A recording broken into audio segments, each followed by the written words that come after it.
On July 18, 390 BC, the residents of Rome were awakened by a horrifying clamor. It was the war horns of the Celts, Carnixes.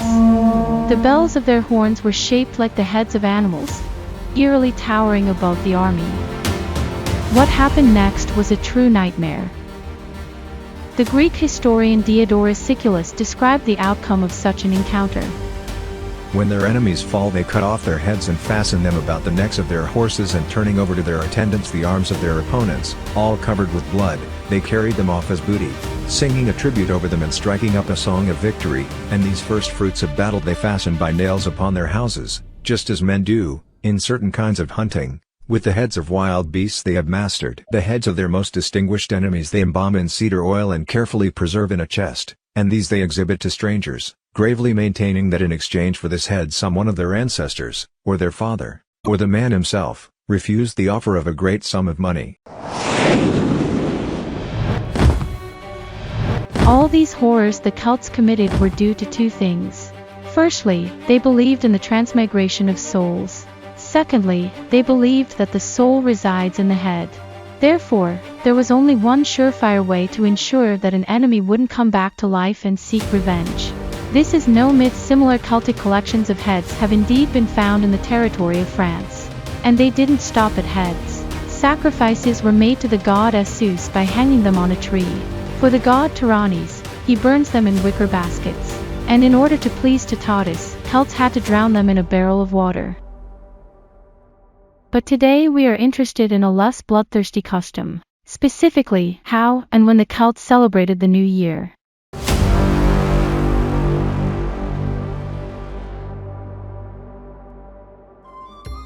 Every October 31st, the Celts, along with their Druids, would go out at night to celebrate the New Year.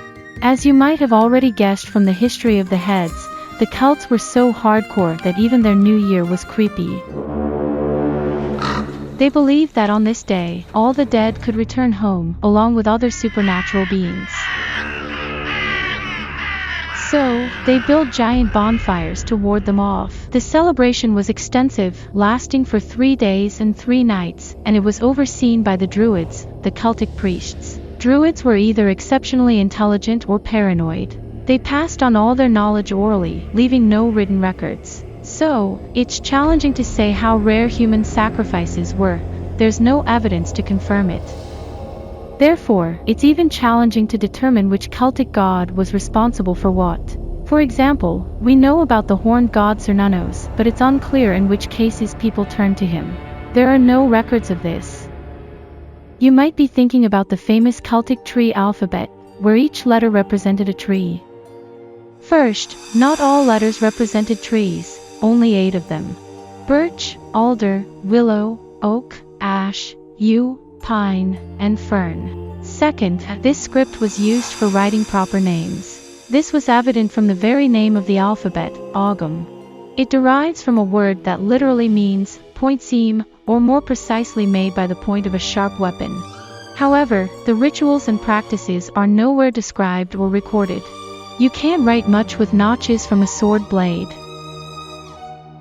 But let's get back to the New Year. So, Celts celebrated it on the night from October 31st to November 1st, expecting the dead as guests. It was called Samhain. During its celebration, they lit bonfires. Druids made predictions. They foretold the future based on the patterns left by the fire on the bones of sacrificed animals. People would jump over the fires or pass between 2 tall fires standing next to each other. This ritual symbolized purification by fire. Usually, instead of resurrected dead, large bonfires attracted insects and bats. In Scotland, the direct descendants of the Celts, bats were considered omens of death or disaster. If a bat settled in a house, a man in the family would die. If the bat fluttered and tried to escape from the house, a woman would perish. Other direct descendants of Celtic blood, the Irish, have an equally lively legend. A man named Stingy Jack repeatedly trapped the devil and released him on one condition. Swear that I'll never go to Gehenna. We're having quite a good time, but as you say, When Jack died, it turned out that due to his suspiciously frequent interaction with the devil, he couldn't enter heaven. Now he's forced to wander the earth eternally as a ghost. In mockery, the devil gave Jack a burning ember in a hollowed-out turnip to light his way. Over time, the Irish began carving scary faces on the turnips to ward off evil spirits. And when the tradition made its way to America, it eventually led to pumpkins. All of these traditions and legends continue to exist even after the adoption of Christianity. Pope Gregory III observed all this bacchanalia and couldn't tolerate it. He moved the All Saints' Day, which originally took place on May 13th, to November 1st. There were only enough saints to change the name, and the eve of the holiday began to be called Halloween. But the rest of it was more problematic. In the Middle Ages, women known as wise women, which sounds like the modern English word witch, in Old English, practiced divination. A woman would curl up by the fireplace and enter a trance amid howling and the burning of various herbs in the hearth. However, those peasants who were not particularly wise believed that witches not only lay in a trance by the fireplace but also flew out of chimneys on broomsticks, bewitching villages with their magic. By the 18th century, divination on Halloween night had become simpler but more pragmatic. In a dark room with a single candle in hand, one had to stand in front of a mirror and envision their wedding. Then, in the reflection, you could see the face of your future spouse. It sounds eerie. That's all, wanderer. It's time for me to prepare for the arrival of uninvited guests.